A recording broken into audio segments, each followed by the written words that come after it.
Good evening, everyone. It isn't just a nuisance, it can be deadly. A Clearfield woman who was impaled by a metal rod 6 years ago is pleading with Utah drivers to secure their loads. A Salt Lake City police officer was seriously injured by debris on the road yesterday. It happened on I-15 in Kaysville, and that's where Fox 13's Gene Kennedy is tonight. Gene. And Bob, we're happy to report tonight that officer is at home recovering after he was nearly killed in the southbound lanes behind me.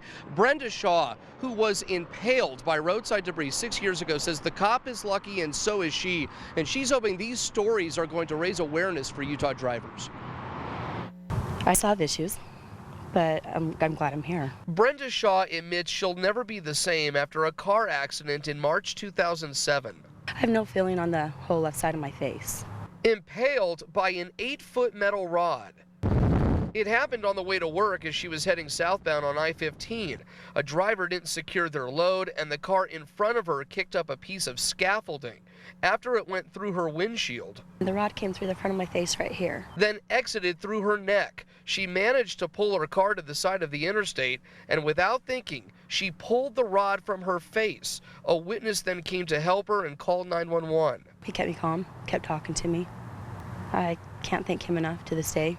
Wednesday, a Salt Lake City police officer was thrown from his motorcycle on I-15 in Kaysville after hitting part of a refrigeration unit. It was in the middle of the HOV lane. He suffered broken bones.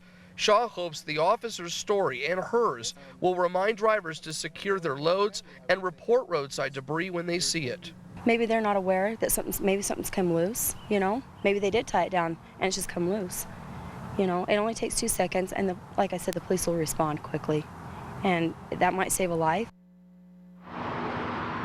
Earlier today, the Utah Highway Patrol showed us the litter and the debris they removed from our freeways. Unbelievable. Couches, baby cribs, coolers, the kitchen sink, literally.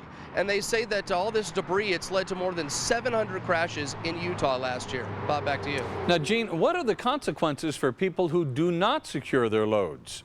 Well, it's a stiff fine, and it's more expensive than it was before because this year the legislature, Bob, doubled the fine. So now $200 for the first offense and $500 for commercial drivers. It's something that law enforcement and lawmakers are increasingly taking seriously. All right, Fox 13's Gene Kennedy, thank you.